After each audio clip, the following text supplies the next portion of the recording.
प्यारे बच्चों, आज हम थेल्स प्रमेय का विलोम प्रमेय 6.2 NCERT प्रमेय 6.2 बताने जा रहे हैं। यदि एक रेखा किसी त्रिभुज की दो भुजाओं को एक ही अनुपात में विभाजित करे तो वह तीसरी भुजा के समानांतर होती है। प्रश्न समझे फिर से।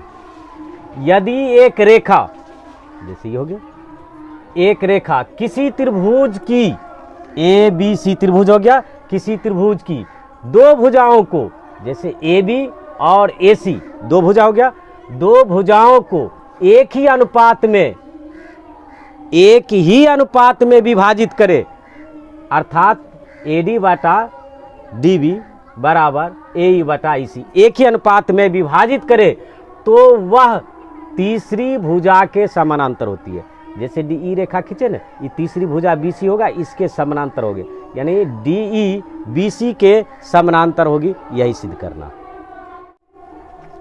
तो इसमें जो है फिगर बनाने के बाद त्रिभुज, पहले त्रिभुज बना दिए तो माना कि ABC एक त्रिभुज है, माना कि ABC एक त्रिभुज है जिसमें DE रेखा इस प्रकार खींची गई है, DE रेखा इस प्रकार खींची गई है कि AD बटा DB बराबर AE बटा EC। तो हमें सिद्ध करना है DE समानांतर BC।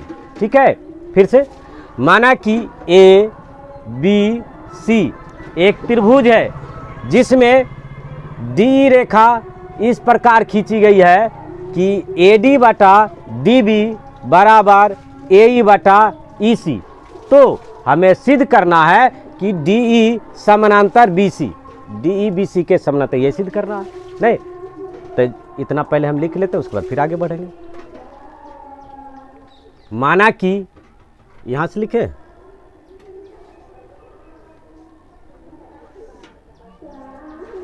माना कि ABC, माना कि ABC एक त्रिभुज है,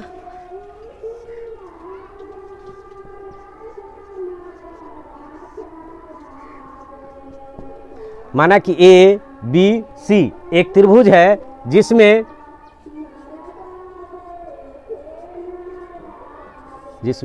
DE रेखा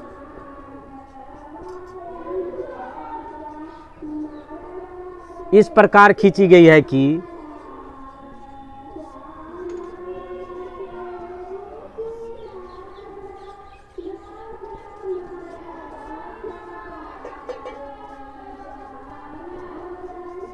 जिसमें DE रेखा इस प्रकार खींची गई है कि AD बटा DB बराबर AE बटा EC, AD बटा DB बराबर AE बटा EC। तो हमें सिद्ध करना है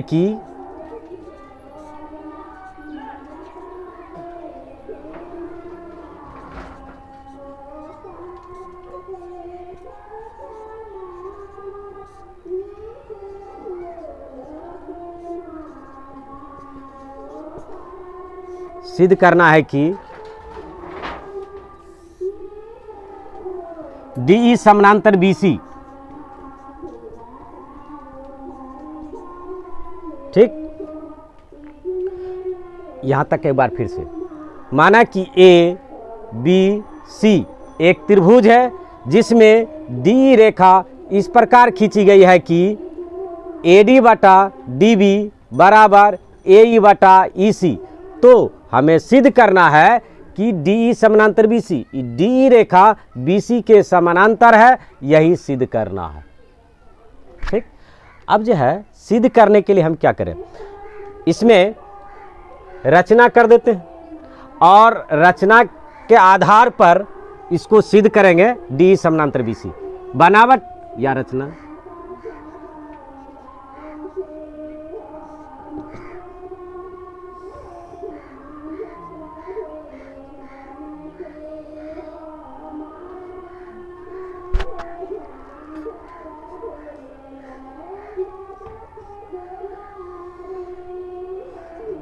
हो गया। अब इसमें जो है रचना में जो है डी से डीएम एसी पर लंब खींचा, डीएम लंब एसी खींचा तथा ईएन लंब एबी खींचा, पुनः डीई एवं डीसी को मिला दिया। डीएम लंब एसी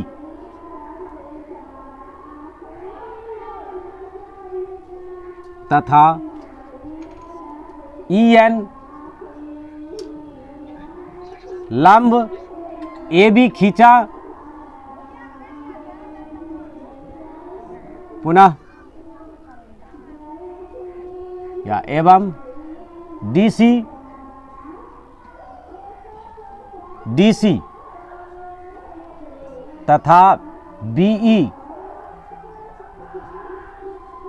को मिलाया। ठीक, रचना एक बार फिर से। डी बिंदु जो देख रहे हो, डीएम लंब एसी तथा ई बिंदु से ईएन लंब एबी खींचा तथा बीई एवं डीसी को मिला दिया। बनावटों की रचना हो गया। अब इसमें देखते हैं कि अनुपातिक है तो हम कैसे सिद्ध करेंगे। तो त्रिभुज लेकर चलते हैं प्रमाण।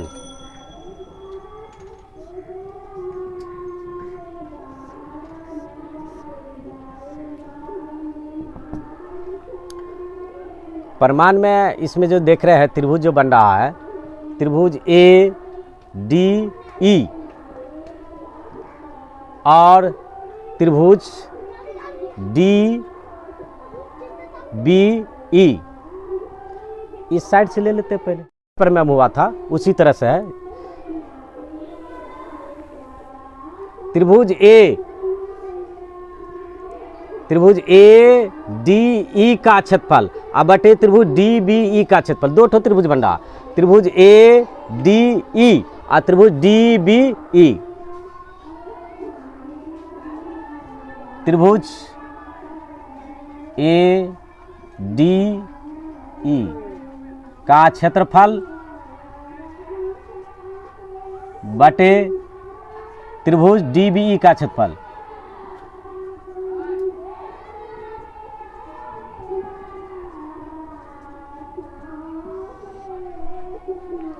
त्रिभुज ए डी ई, ये जो त्रिभुज देख रहे हो, त्रिभुज ए डी ई का क्षेत्रफल और बटे त्रिभुज डी बी ई का क्षेत्रफल, इस त्रिभुज का क्षेत्रफल। तो पहले इस त्रिभुज का क्षेत्रफल, इस त्रिभुज का क्षेत्रफल 1/2 गुने आधार गुने ऊंचाई। त्रिभुज का क्षेत्रफल होता है 1/2 गुने आधार गुने ऊंचाई। तब यहां पर हम लिखेंगे 1/2 गुने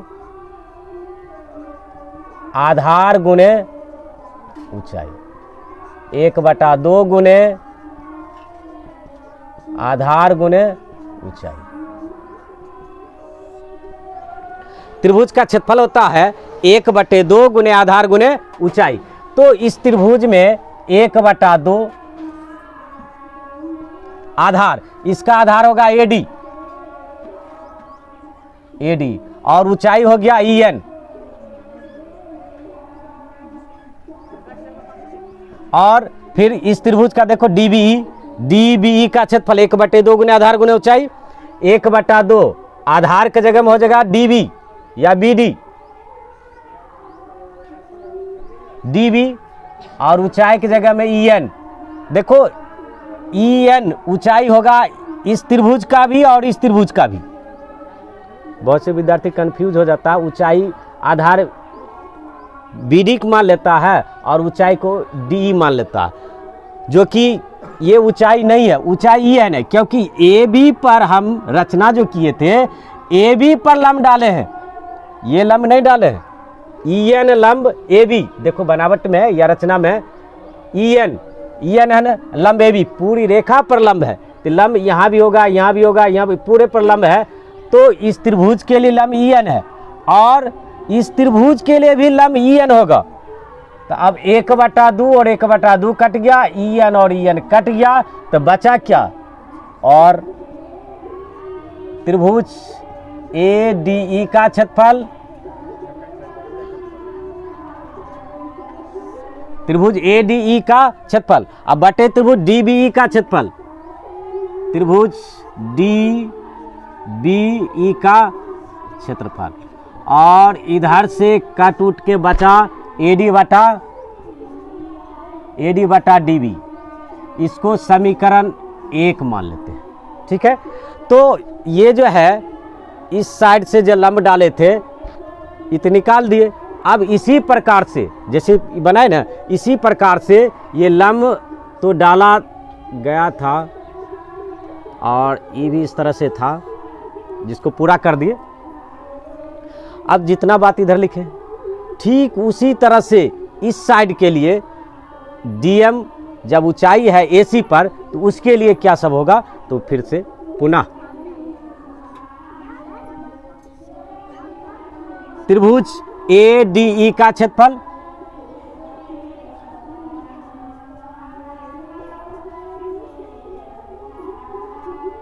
बटे त्रिभुज DBE का क्षेत्रफल,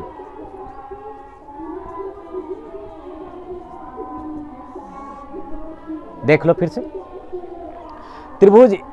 अच्छा, इसको भी थोड़ी देर के लिए हटाते हैं, इसको भी हटा देते हैं, इसको रहने देते हैं, इसको हटाते हैं। तो अब जो है ये त्रिभुज बन रहा है, देखो त्रिभुज ADE ये त्रिभुज और त्रिभुज DEC ये त्रिभुज, ये दोनों त्रिभुज देख रहे हो ना। तो इस त्रिभुज ADE का क्षेत्रफल और बटे त्रिभुज DEC का क्षेत्रफल, यहाँ ठीक करना होगा नहीं, त्रिभुज ADE का क्षेत्रफल और बटे त्रिभुज DEC का क्षेत्रफल, DCE या DEC का क्षेत्रफल, DEC का क्षेत्रफल। अब ठीक है, इसका क्षेत्रफल 1/2 गुने आधार गुना ऊंचाई, 1/2 आधार की जगह ले लेते हैं, क्या ले ले AE, और ऊंचाई की जगह में DM, फिर 1/2 इसके लिए आधार क्या होगा बताओ तो, आधार क्या होगा EC, आधार हो गया EC, और ऊंचाई क्या होगा DM हो जाएगा। तो अब बताओ इसमें कटेगा क्या, कटेगा हाँ DM और DM ही कट गया ना, ये कट गया और ये कट गया, और 1/2 भी कटेगा, तो ये भी कट गया।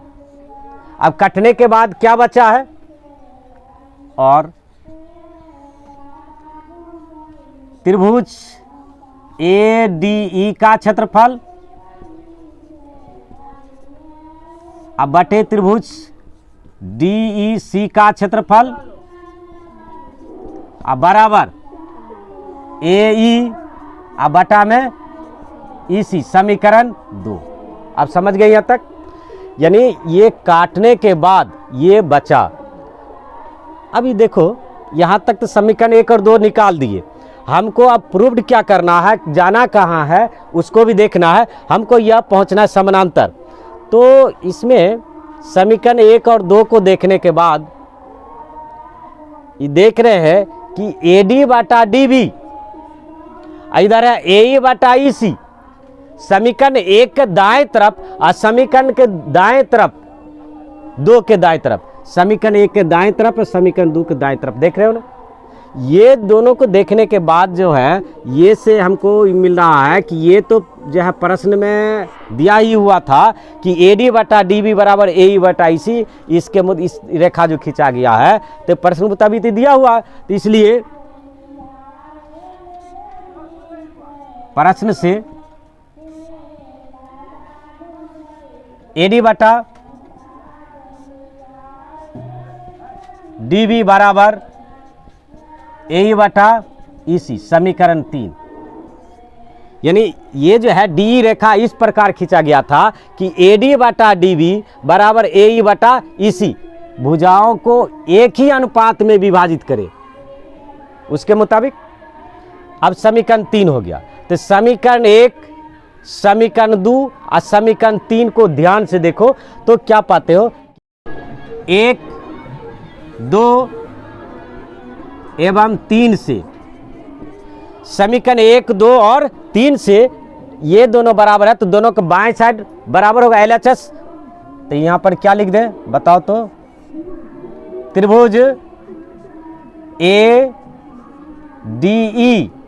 का क्षेत्रफल अब बटे में त्रिभुज DBE का क्षेत्रफल अब बराबर त्रिभुज ADE का क्षेत्रफल, त्रिभुज ADE का क्षेत्रफल बटे त्रिभुज DEC का क्षेत्रफल। देखो समझे इसको, समीकरण 1 के बाएं तरफ था LHS जो था उसको लिखे, और समीकरण 2 का भी LHS में था उसको लिखे।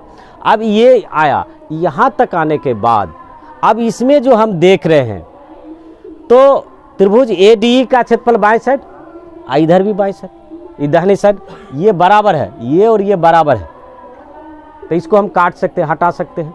तो अगर इसको यहां पर से काट दें तो बचेगा क्या, नीचे वाला दोनों त्रिभुज बच गया, और त्रिभुज DBE का क्षेत्रफल अब बराबर त्रिभुज DEC का क्षेत्रफल। देखो यहां तक आ गए। अब यहां तक आने के बाद हमको समानांतर सिद्ध करना है ना, बहुत करीब आ चुके हैं उसके। इस क्षेत्रफल को और इस क्षेत्रफल को देखो कि त्रिभुज DBE इसमें और त्रिभुज DEC इसमें कहाँ है। देखो ये भी था ही, समझने के लिए इसको हटाए थे और फिर पूरा कर दिए इस तरह से। तो त्रिभुज DBE का क्षेत्रफल देखो तो, त्रिभुज DBE देखो DBE, ये देख रहे हो ना ये क्षेत्रफल। उसके बाद बराबर है त्रिभुज DEC का क्षेत्रफल, DEC कहाँ है, DEC देखो ये। तो त्रिभुज देखो ध्यान से देखो यहाँ पर त्रिभुज DBE ये त्रिभुज हो गया, और त्रिभुज DEC इस साइड का त्रिभुज है, इस साइड का त्रिभुज है, इस साइड का त्रिभुज। तो ये दोनों त्रिभुज एक ही आधार D पर है, देखो है ना, ये दोनों त्रिभुज एक ही आधार D पर है तथा DE और BC रेखा के बीच में स्थित है, इसलिए DE समानांतर BC होगा। सिद्ध हो गया ना। तो क्या लिखेंगे, ये दोनों त्रिभुज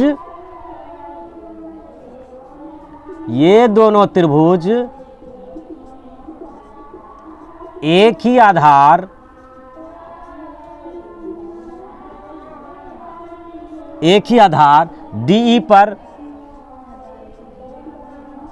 DE पर तथा DE एवं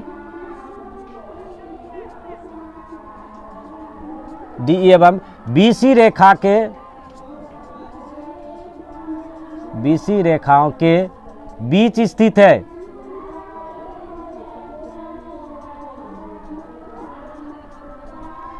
इसलिए क्या लिखोगे,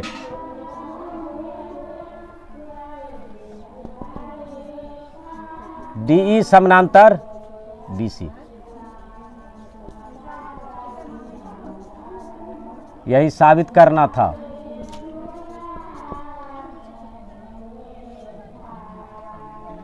ठीक है, तो एक बार फिर से समझा देते हैं, उसके बाद पहले तो प्रश्न को समझ लो। 6.2 का, यदि एक रेखा किसी त्रिभुज की दो भुजाओं को एक ही अनुपात में विभाजित करे तो वह तीसरी भुजा के समानांतर होती है। तो माना कि ABC एक त्रिभुज है जिसमें D रेखा इस प्रकार खींची गई है कि AD बटा DB बराबर AE बटा EC। तो हमें सिद्ध करना है कि DE समानांतर BC।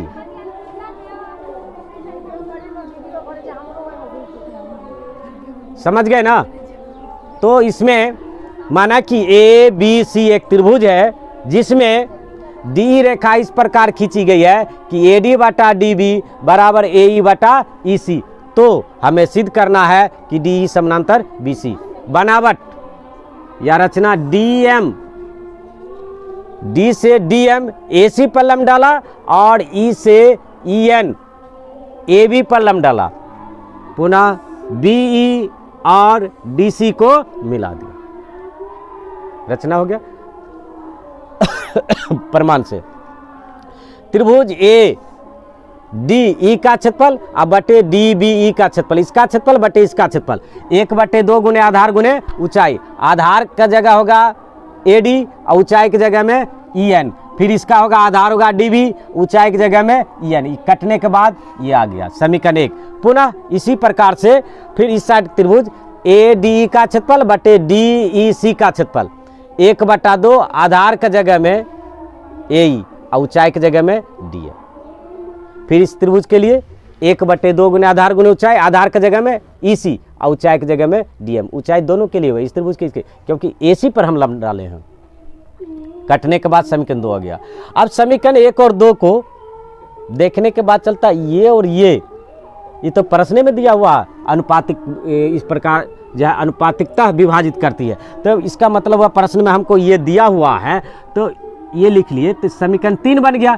समीकरण 1 2 3 से ये दोनों बराबर है, तो ये दोनों बराबर हुआ, तो ये दोनों भी पक्ष बराबर होगा, और बराबर होने के बाद ये और ये कट गया, दोनों बराबर है, ऊपर कट गया तो नीचे वाला बच गया।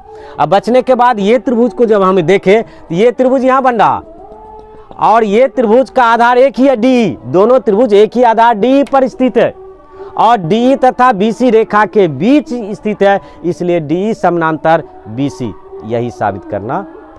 ठीक है, समझ गए? चलो उतार लो।